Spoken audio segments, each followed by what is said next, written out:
Me decía el ministro de Economía español, Luis de Guindos, para algunos dirigentes, el pelao, me comentó hace muy pocas semanas que no iba a cogerse vacaciones porque tenía muy poco tiempo.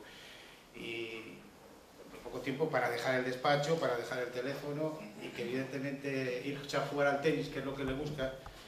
Os digo que fue campeón de España, no sé si universitario o juvenil, cuando tenía la edad de juvenil. Era muy buen jugador de tenis y eso no lo va a poder hacer como a él le gustaría. Bueno, también me dijo que estaba convencido de la solvencia de España y de que no iba a ser necesario un rescate ni una intervención, pese a la opinión de muchos expertos y la opinión también, alguna metedura de pata, de algún compañero de gabinete. A Cristóbal Montoro, ministro de Hacienda, le tuvieron que mandar callar porque cada vez que hablaba provocaba algún terremoto en los mercados, además de lo que de por sí ya había, ¿no? Es lo que tiene Montoro. Bueno, lo que está ocurriendo con tanta velocidad y vértigo en España y en Europa hace que preparar una intervención como esta sea todo un reto. Y es muy posible que en estos momentos, como se está en tiempo real, estén cambiando muchas cosas. Es así, la realidad está siendo así. Además, agosto, que como sabéis es el mes de vacaciones por excelencia en España y en Europa, pues es un periodo muy propicio para hacer cosas cuando nadie lo espera, ¿no? Yo también, como ayer los dos intervinieron, soy de la fábrica de la Universidad Complutense, como el decano y como el embajador. O sea, yo estudié también en la Universidad Complutense. Soy periodista especializado en temas económicos desde hace 30 años y desde esa perspectiva voy a tratar de hacer una especie de crónica sobre lo que está pasando, aprovechando pues esa faceta de periodista que es la que mejor se me da, ¿no? Y realmente es una crónica complicada y posiblemente, como ocurre con las noticias, bastante efímera, por lo que decía antes de que pueden ocurrir muchas cosas que a lo mejor lo que yo digo las hace viejas. Debo decir en todo caso que la elección del tema hace ya varios meses fue acertadísima y desde luego en este momento que se celebra no puede ser más oportuno.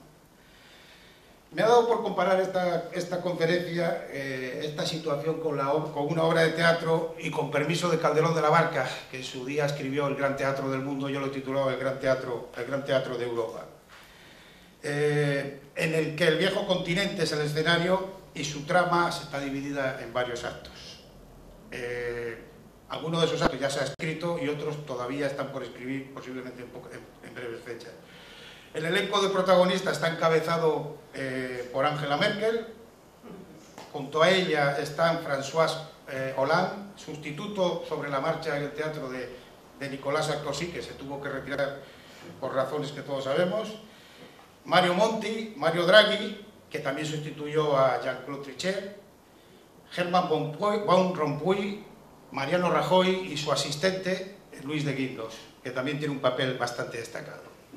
Hay muchos más que a medida que pasan los actos aparecen y desaparecen por el escenario y no se sabe si los autores son la Troika, Banco Central Europeo, Fondo Monetario y la Comisión Europea, o los mismos señores de Alemania, ni, si se quiere, un final feliz para el euro. En cualquier caso, parece que la batalla del euro se juega en el culo de España, como dijo el jefe de la oposición española no hace mucho tiempo, Alfredo Pérez Rubalcaba, y que en ese contexto se está jugando el futuro del euro. Y lo que sí se sabe es que los antagonistas, los mercados, esos seres cada vez más despreciables y que no se sabe quiénes son, están siempre al acecho.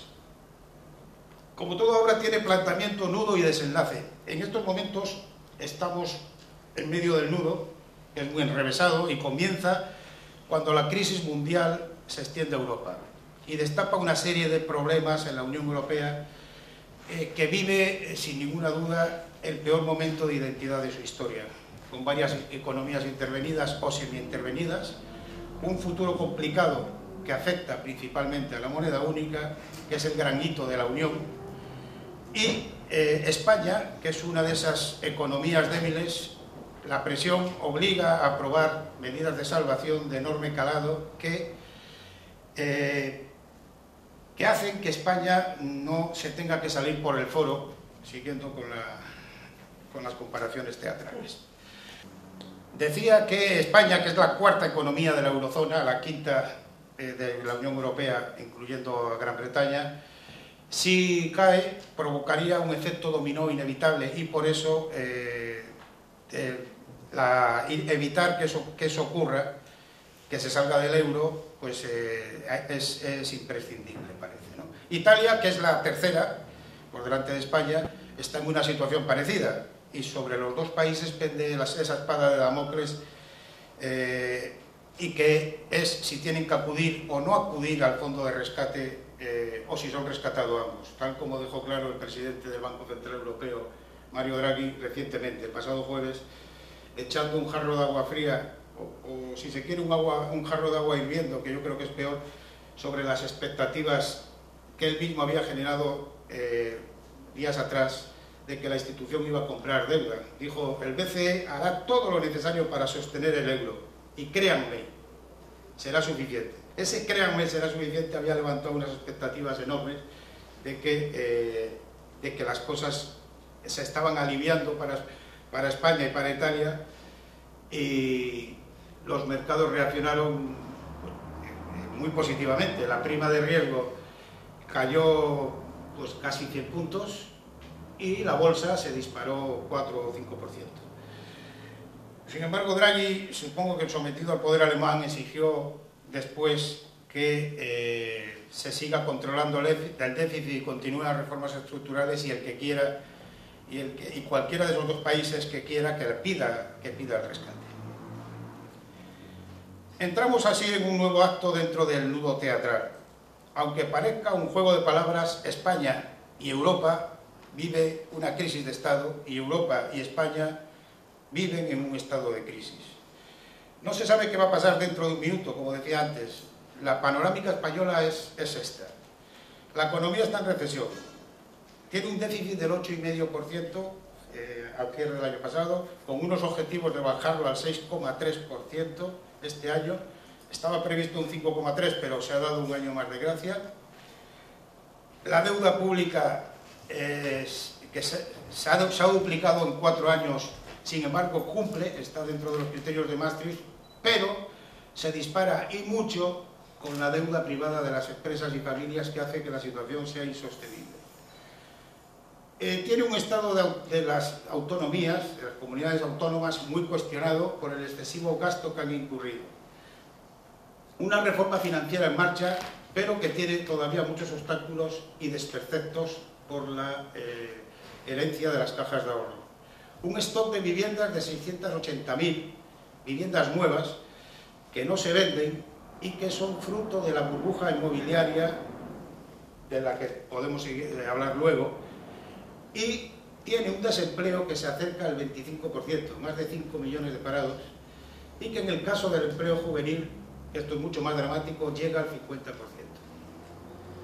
Esta realidad está azotada, y probablemente por su causa, por los devaneos de la prima de riesgo que atosiga al país. Ha llegado a más de 600 puntos, cuando lo ideal es que estuviera, cero, pero en una situación normal a 150 puntos como mucho, ¿no? Y que la desvalorización de la bolsa, que recibió el efecto balsámico de Draghi, como decía antes cuando dijo las frases que pronunció, está también determinado por las comparecencias en el Congreso de los Diputados de altos cargos y responsables para hablar de la reestructuración financiera y del fiasco de Bankia. Por cierto, Bankia acaba de recibir 30.000 millones, la mayor parte de los 30.000 millones que la Unión Europea ha concedido, que el Fondo de Rescate ha concedido a España, de hasta 100.000 euros, ayer se aprobó y sale en los periódicos. El sometimiento al poder franco-alemán, las medidas de ajuste y recortes presupuestarios con las que el gobierno ha querido frenar la sangría que se estaba produciendo en España, pero que han puesto a los pies de los caballos a los ciudadanos del país y a los sindicatos, que encuentran razones de sobra para convocar una nueva general. Rajoy tiene el dudoso honor de haber sido el presidente al que antes le hicieron una huelga general dentro de la democracia. En 4 meses tuvo una huelga general. Todos los presidentes que ha habido en España han tenido su huelga general. Sin embargo, Rajoy ha sido el que antes, ¿no?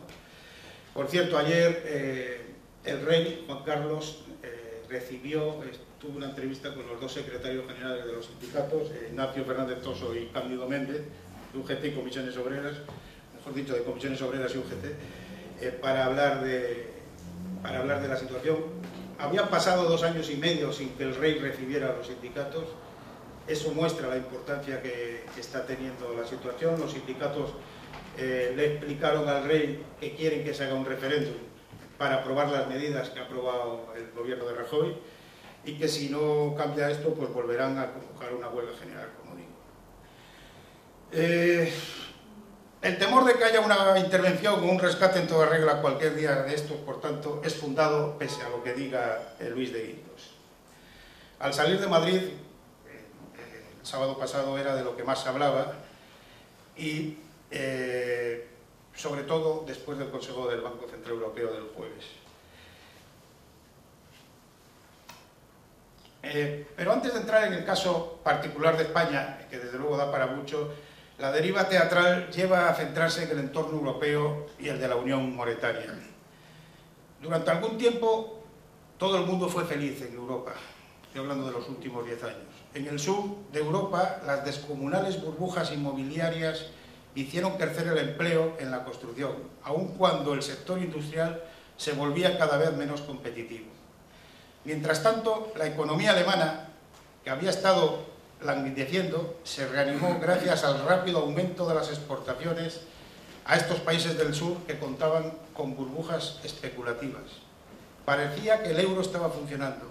Entonces las burbujas estallaron, los empleos de la construcción se esfumaron y el paro aumentó vertiginosamente en el sur. Ahora está bastante por encima del 20% en España, tanto en España como en Grecia. Al mismo tiempo, los ingresos se hundieron. En su mayoría, los grandes déficits presupuestarios son una consecuencia, no una causa de la crisis. Sin embargo, los inversores se dieron a la fuga e hicieron subir los costes del préstamo. En un intento por calmar los mercados, los países afectados impusieron duras medidas de austeridad que agravaron sus crisis, y el euro en su conjunto parece peligrosamente débil. Este párrafo lo he cogido de un artículo de Paul Krugman, que si hacemos la comparación con el teatro, puede ser una voz en off que se oye, y resumía, yo creo que perfectamente, la situación que hay en Europa. Pues dibuja un bonito panorama que empezaba como un cuento de hadas y que ha terminado, pues, posiblemente también, ¿no? En 1950, cuando se estaban poniendo los mimbres para la Unión Europea, primero Comisión, luego Comunidad, etc., el entonces ministro de Finanzas francés, Jacques Rouet, dijo una frase premonitoria: l'Europe se fera pour les monnaies o no se fera pas. O sea, Europa se hará por la moneda única o no se hará. La moneda única no comenzó a cristalizar hasta mucho después, 1992, con el Tratado de Maastricht, y no se implantó hasta medio siglo después de ya en el siglo XXI.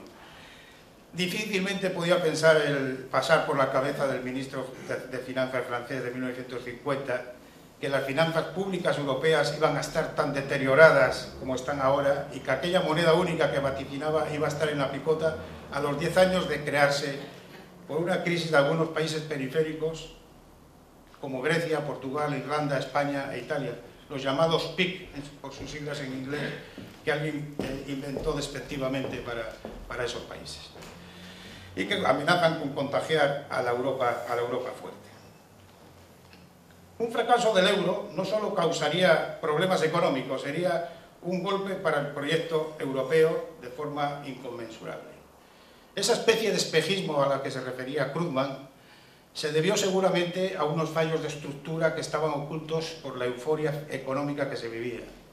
Algunos políticos expertos, como el alemán Jürgen Donges, han apelado al pecado original que supuso crear el euro sin existir una unión no solo económica, sino también fiscal y política. Los arquitectos de la zona euro, dice Donges, sabían que la unión monetaria a la larga no es viable sin una unión fiscal y no digamos política. Donges, que es uno de los sabios alemanes, nacido en Sevilla, por cierto, y que habla un español perfecto, decía que era uno de los sabios alemanes que asesoraron a Kohl y que insiste en que ni siquiera con el cumplimiento de los 5 criterios de Maastricht se garantizaba un área monetaria óptima. El expresidente español Felipe González, por su parte, decía en una entrevista hecha en El País, el 23 de julio, que todo arranca de un modelo europeo defectuoso de unión monetaria sin unión económica. O como he oído decir a Pedro Solbes, ex vicepresidente español y excomisario de Asuntos Económicos de la Unión Europea, el euro es la base de la Unión Europea, pero hemos visto que el diseño no era suficiente. Hemos vivido 10 años convencidos de que el euro funcionaba, pero no lo valoramos bien. Hubo una expansión del crédito, tipos unificados sin margen de maniobra, etc. Eso plantea federalismo, y cada vez que se plantea federalismo, Alemania dice sí y Francia dice no. El demonio, según Solbes, está en los detalles. Otro es dirigente comunitario y en estos momentos vicepresidente belga, Didier Reynders, dijo que el euro era una decisión, mantiene, vamos, que el euro era una decisión de naturaleza política y como tal necesita una solución política y no de carácter transitorio. Para él, a lo mejor da lugar a una confederación, lo que sería a lo mejor porque sería una Europa en común desde muchos ámbitos con una estabilidad presupuestaria, un control reforzado, una supervisión bancaria eficaz y más concertación económica y social. Yo creo que esa es una de las claves y ahí está el debate. Todas estas referencias que he hecho a expertos y observadores de diversa índole que aparecen y desaparecen por el escenario teatral ponen el dedo en la llaga, ¿no? Unión monetaria, pero también unión política, unión económica, unión fiscal. El objetivo es situar la discusión en el futuro de la región, de la necesidad de una gobernanza económica en la Unión Europea y en especial de la unión monetaria, lo que implica abordar y completar reformas y sobre todo de plantear el desarrollo de algunas actuaciones básicas como la integración o coordinación, como digo, de la económica y fiscal y añadiendo un punto importante, la solidaridad. La solidaridad es que los intereses nacionales pasen a segundo término a favor de más Europa. Como dijo Reiner, Europa es el problema, pero también, como dice Reinders, Europa es el problema, pero también la solución. El proyecto europeo, insisto, no puede existir si falla el principio, un principio nuclear que es la solidaridad, pero también otro principio nuclear es la unidad. Unidad y solidaridad que pueden ser los dos principios nucleares.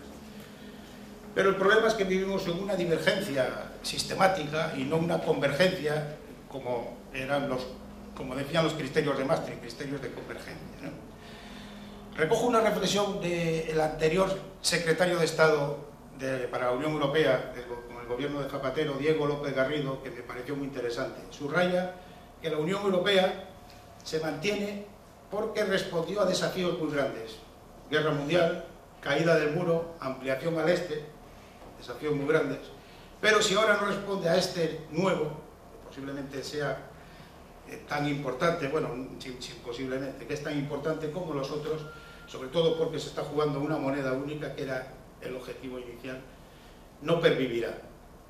¿Y cómo se hace esto? Pues seguramente con el establecimiento de un gobierno económico que tenga un fondo de salvamento y una supervisión financiera, que haya un fondo de garantía de depósitos común, un tesoro común, etc.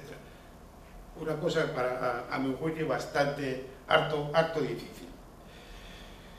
Para solucionarlo, los dirigentes europeos, que parecía que les costaba ponerse de acuerdo, parece que en el 2012 se lo han tomado en serio y tras sucesivas reuniones decidieron reforzar esa unidad económica para mantener el euro.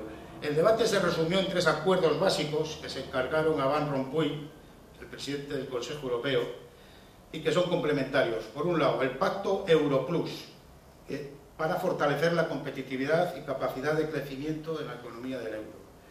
En segundo lugar, el Pacto de Estabilidad Fiscal, Fiscal Compact, para garantizar la sostenibilidad de las finanzas públicas a medio y largo plazo. Y en tercer lugar, el Pacto de Gobernanza Macroeconómica, llamado SIX-PACT, para asegurar una conducción de las políticas económicas y fiscales compatibles con el equilibrio interior y exterior de las economías. De lo que se trata, en definitiva, es de que haya una gobernanza europea eficaz, lo que implica cesión de soberanía nacional en materia presupuestaria y en áreas esenciales de la economía real. Y cuando digo cesión no es pérdida de soberanía, lo que quiero decir es compartir la soberanía, que es un poco distinto y es lo que tienen miedo muchos países de perder cuando se habla de cesión. Ello supondría un salto cualitativo en el proceso de integración, en el sentido de que compartir soberanía no es ceder. Van Rompuy plantea, dentro de estos tres paquetes, que haya una regulación bancaria armonizada, que haya un mecanismo común ante las crisis y una hucha para resolver los problemas, si no son suficientes, para que llegue al rescate. Una unión fiscal con la reforma del Pacto de Estabilidad y que haya un pacto de austeridad presupuestarias, con topes de déficit severos. Aquí se plantea la mutualización de la deuda, de la que se ha hablado aquí, con los eurobonos, responsabilidad mancomunada en la que más o menos es proporcional a la cuota que tiene cada país, que en el caso español es del 12%, y fondos de rescate. En último lugar, se llega a una integración económica para buscar la convergencia. En cualquier caso, y en esto hay que subrayarlo, ayer salió aquí en el debate, la arquitectura europea sufrió un desmoronamiento principal cuando, al principio del euro, estamos hablando del año 2002-2003, los principales países, Alemania y Francia, incumplieron las reglas del juego, los criterios de Maastricht. Fueron los primeros, o de los primeros, que no los cumplieron, mientras España, por ejemplo, los cumplió y está bien entrado la primera década de los años 2000. Hay aquí un gráfico,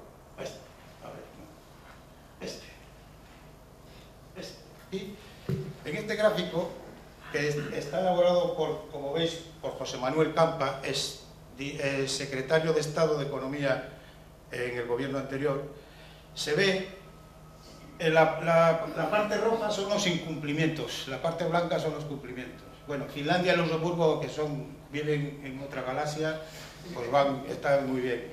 España, como se ve, cumplió todo hasta... Estamos ahí hablando de los dos principales criterios, ¿no? Déficit de deuda. España cumplió hasta el 2007, empezó a fallar ya en el 2008 el déficit y la deuda en el 2010. Irlanda, pues bien, entonces llegamos a Bélgica, que Bélgica ya desde el principio ya incumplió la deuda. Francia, como se ve, en el 2002 ya empezó a incumplir la deuda y en el 2003 ya incumplía todo, como hay una pequeña isla que hace esto. Austria, Portugal y Alemania. Aquí está Alemania. Alemania, que son los que mandan, ya en el mismo 2000 ya incumplía un criterio, el criterio de deuda. En el 2001 ya incumplía el criterio de déficit. Y luego en los años siguientes ha incumplido o los dos o uno de los dos. ¿Qué quiero decir con esto? Que si los dos principales países incumplen, pues apaga y vámonos, ¿no? Cuando estaba así la situación, se intentó activar los mecanismos previstos en el Pacto de Estabilidad, principalmente impulsados por 4 países: España, Austria, Holanda y Finlandia. Pero como incumplieron el PEC, el Pacto de Estabilidad y Crecimiento, se descafeinó en 2005 y sembró los factores que lucen en las crisis soberanas de estos años.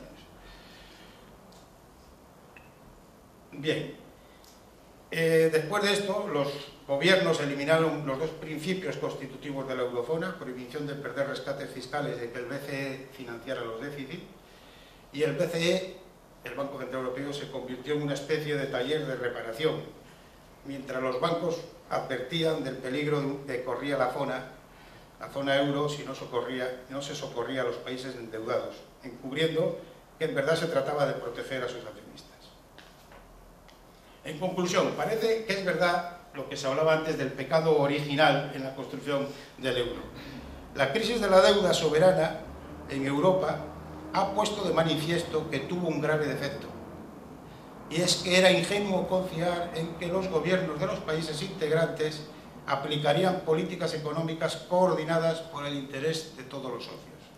Se puso en evidencia que los criterios políticos primaban sobre los económicos. Hubiera sido imprescindible que los países fueran homogéneos en el funcionamiento de sus instituciones, o que los precios y salarios fueran suficientemente flexibles, o que la movilidad del trabajo fuera de verdad. Pero ni entonces ni ahora se cumplen esas premisas. La unión monetaria no estaba pensada para mancomunar la deuda y generar transferencias financieras desde unos estados a otros, como se da por normal invocando a la solidaridad de los estados. Asimismo, parece que han faltado políticas y que los instrumentos no han funcionado. Tampoco Europa tiene una hoja de ruta clara. No existe una definición clara para esa unión, esas uniones de las que estamos hablando, y que son imprescindibles si se quiere la económica. Todo está iniciado pero no completado.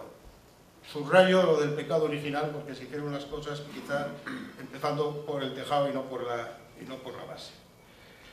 Luego llegaron las presiones políticas, los intentos de imponer la disciplina, las frases bien intencionadas, recojo algunas: salvaremos el euro cueste lo que cueste, Durão Barroso; no dejaremos caer a nadie en una suspensión de pagos, Sarkozy; si fracasa el euro, fracasará Europa, Merkel.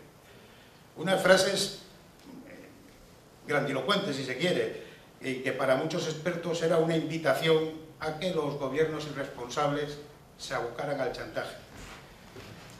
Si se quería ganar tiempo para abordar reformas estructurales, la verdad es que no se aprovechó. Y cuando tras las palabras de Draghi parecía que se había decidido utilizar los instrumentos y trazar esa hoja de ruta, todo vuelve a estar en una nebulosa, ¿no? Seguramente, como suele decir Pedro Solbes, todo se arreglará en el último día y en el último minuto. Eso lo dice un hombre muy experto, con mucha veteranía en las instituciones europeas, y por lo tanto él sabrá lo que dice. Lo que pasa es que el problema es que no se sabe cuándo será el último día, ni quién fija ese último día. Mientras tanto, los mercados seguirán haciendo de las suyas.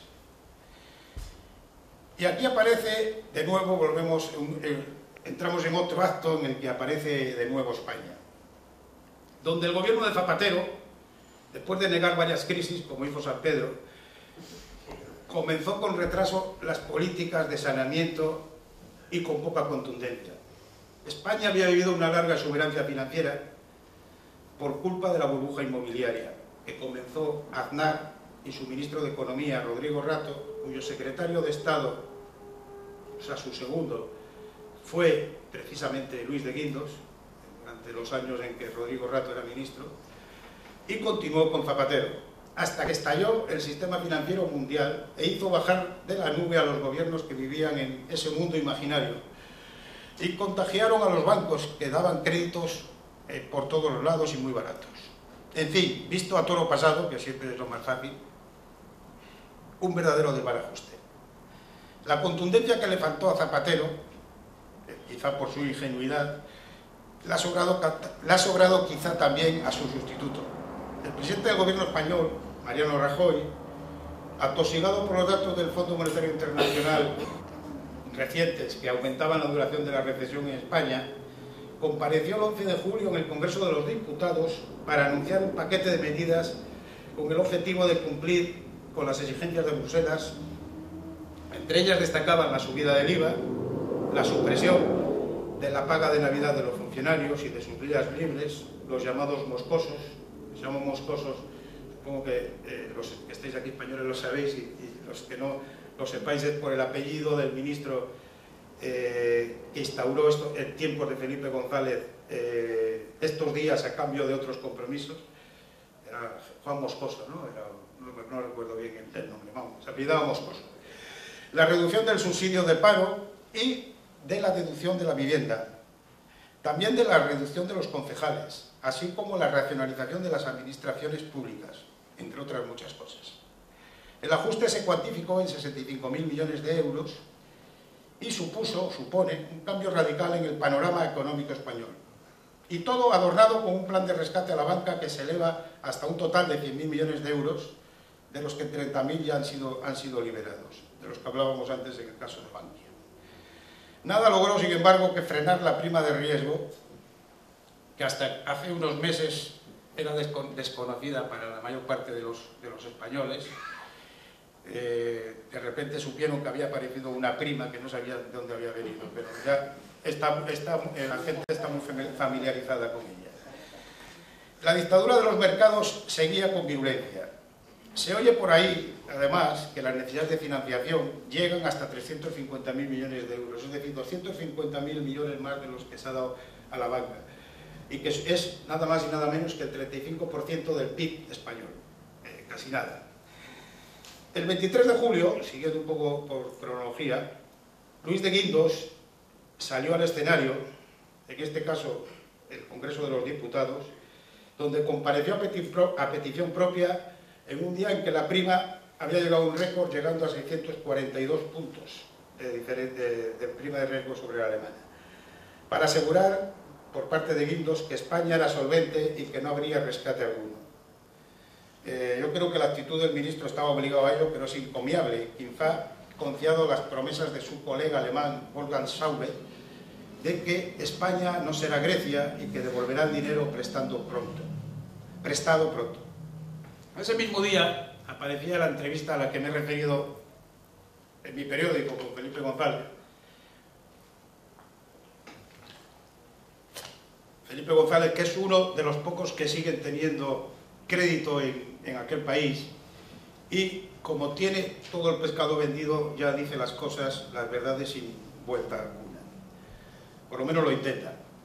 Felipe González ponía el dedo en la llaga cuando decía que el modelo inicial era defectuoso y que cuando nos interesaba que el tipo de interés fuera razonable respecto del crecimiento de la economía y de la inflación, es decir, enfriar la economía especulativa, se fijaba por criterios que no respondían a nuestras necesidades.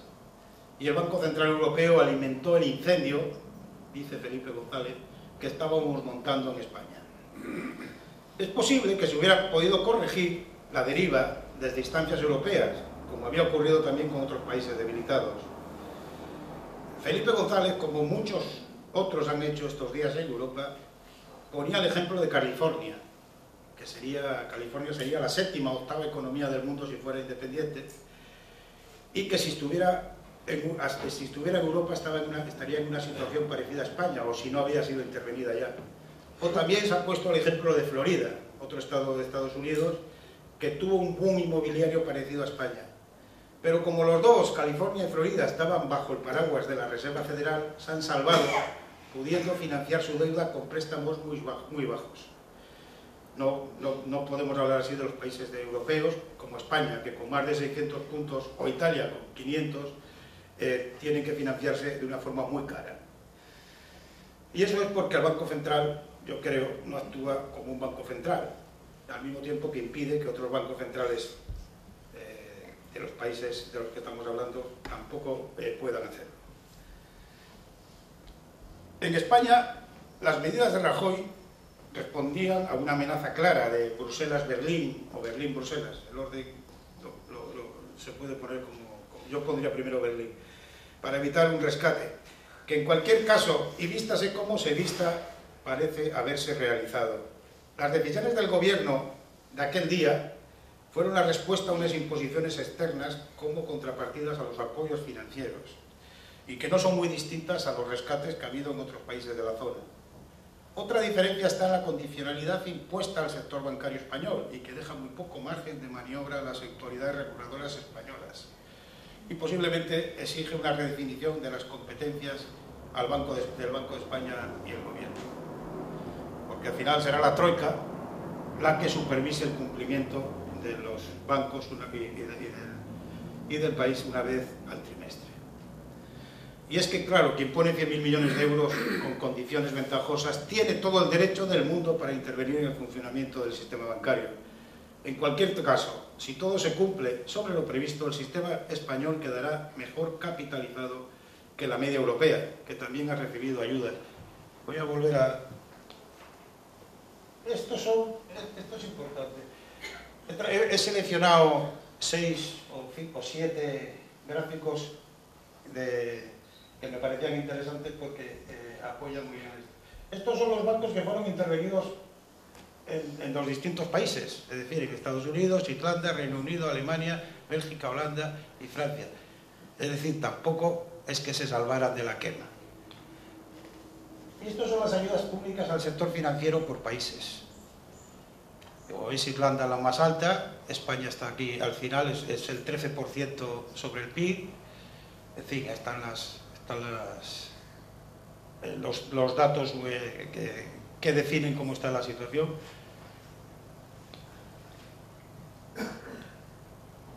Este es la famosa prima de riesgo, la evolución de la famosa prima de riesgo, que es un batiburrillo difícil de definir, pero como se ve al final,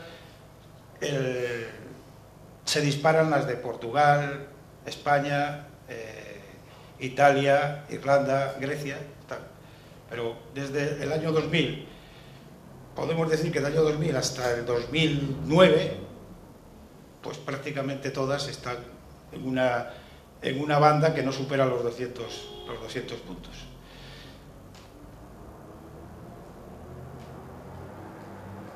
Estaba buscando hablando de los bancos españoles, de las cajas de ahorros. Esto es que ha estado puesto aquí, o sea que lo habéis visto bastante tiempo. Las cajas de ahorros han desaparecido en España y han empezado a funcionar como bancos.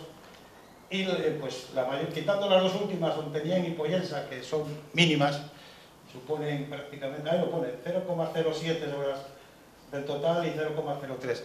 Pues el resto han tenido que ser modificadas prácticamente todas. Bueno, vuelvo al discurso. En ese momento la banca española, y ya por eso he puesto este gráfico, presentaba un panorama lleno de desconfianza, bancos débiles o inviables, más bien eran las cajas, con un apalancamiento excesivo, de dificultades de financiación, lo que obligaba a una reestructuración inevitable, una reestructuración que afectó evidentemente a las cajas de ahorros, que es el 50% del sistema financiero, o sea, no es ninguna tontería, ¿no? Ante eso se persigue la creación de entidades fuertes que puedan competir en Europa, pero quizá haya que centrarse en la condicionalidad bancaria y el carácter macroeconómico. A estas alturas, poco debiera importar la intervención europea sobre España si el dinero que han recibido los bancos se traduce en crecimiento y recuperación del empleo. En España, ya que estamos en la crisis bancaria, se han juntado 5 crisis. La bancaria, pero antes que la bancaria, la inmobiliaria, la crisis de deuda, la crisis de competitividad y la institucional. Hemos hecho referencia un poco, mientras hemos ido hablando, a cada una de ellas. Los problemas financieros, que eran uno de los más acuciantes de la economía española, parece que se han canalizado. Quedan los ajustes presupuestarios y los gastos de las comunidades autónomas, que eso es otro cantar de mucha enjundia. En el 2010, la presión europea obligó a un consenso para cambiar la Constitución. Ayer se habló aquí de ello, habló Raúl Canosa sobre este asunto, que se pusieron de acuerdo los dos principales partidos, porque había que cambiar la Constitución para no suponer un techo de déficit. Posteriormente se han añadido otras exigencias, que no sé si van a corregir los desequilibrios de la economía española, sobre todo referidos al endeudamiento del sector privado, que hace que los bancos españoles tengan elevados pasivos frente a otras firmas financieras del mundo. La reducción se viene haciendo con aportación de dinero público a los bancos, pero no se sabe cómo se va a solucionar. En definitiva, lo que sí estamos viendo es que hay más recesión y más desempleo. Parece que las medidas de ajuste anunciadas por Rajoy el 13 de julio facilitan la normalización de la actividad real, la inversión empresarial y la reducción del desempleo. Pero ese parece deja abierta la puerta a la duda. ¿Es verdad que va a ser así? Lo esencial del ajuste, sin embargo, contribuye a deprimir la actividad a corto plazo. Es decir, la recuperación económica no parece inmediata. La mayoría de las medidas, en lugar de potenciar, parece que puede frenar las decisiones de gasto privado a corto plazo. Y existen muchas dudas de que tenga efectos favorables en los mercados financieros. La austeridad presupuestaria no es expansiva cuando las demás políticas no palían los efectos depresivos.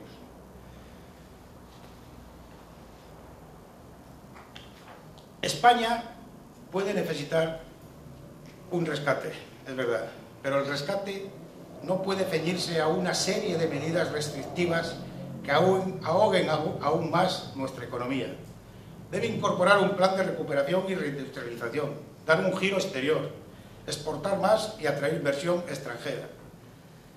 Se ha puesto mucha atención sobre el déficit y el sistema financiero, pero no se puede decir lo mismo de la mejora de la competitividad. Tampoco se puede decir lo mismo del fomento del ahorro, que son ambos dos pilares para generar superávit por cuenta corriente y desendeudarnos con el exterior.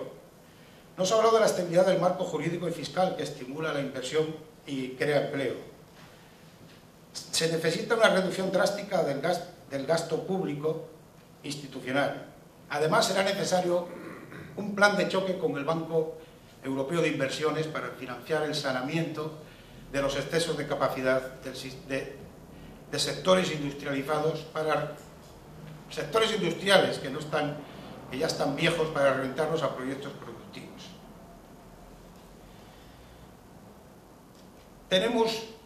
Hay que preguntarse si el presidente del gobierno es un líder con liderazgo. Los acontecimientos, no le ocurre a él solo, le ocurre a toda Europa, los acontecimientos van siempre por delante de él. Ha tenido problemas con el Banco de España, no ha nombrado vicepresidente económico, que a mi juicio tenía que haberlo nombrado, solo para mantener un equilibrio dentro del gobierno. Ha retrasado los presupuestos porque había unas elecciones en Andalucía y encima las ha perdido. Bueno, las ha perdido con matices, las ha ganado, pero no ha sacado mayoría absoluta. Luego ha tomado medidas que, como decía antes, no han estimulado el gasto. Y se ha echado encima a muchísima parte del personal español, como son los funcionarios, con medidas que posiblemente tenía que haber pensado un poco más. Seguramente hay medidas, como reconoce algún exministro socialista, que no tenían más remedio que tomar y que si no hubiera sido ellos, no se hubiera sido el PP, tenían que haber tomado ellos, el Partido Socialista. Pero el problema es que la economía no ha funcionado ni genera confianza en los ciudadanos, que es lo que importa para que la economía tire. Y por supuesto, el empleo no despierta, sigue habiendo un paro bastante alto. Como decía antes, posiblemente es que no existe una hoja de ruta en Europa. Lo que Rajoy debe darse cuenta, y ya termino, es que lo que necesita España, por mucho que tome medidas dolorosas o escoja entre lo malo y lo peor, va a ser difícil arreglar esto si no alcanza un gran pacto de Estado. Un gran pacto de Estado en el que intervengan no solamente el Partido Socialista, que es el principal partido de la oposición, sino también los otros partidos, los nacionalistas y los minoritarios. Es decir, un gran pacto de Estado que aborde políticas de empleo, racionalice las administraciones públicas, pero sin desmantelar las comunidades autónomas, cuya existencia yo creo que ha contribuido mucho al crecimiento de la economía española, por mucho que ahora se les ponga en la picota, y que tenga en cuenta, esto es muy importante, la integridad europea. Es decir, la Europa de la Unión Monetaria, pero también la Europa de la Unión Política, Fiscal y la Europa solidaria, en las que todos los países cedan soberanía y la compartan. A mi juicio, no hay otra salida. Europa necesita, y España lo debe pedir, un nuevo Maastricht, y España unos nuevos pactos de la Moncloa. Muchas gracias.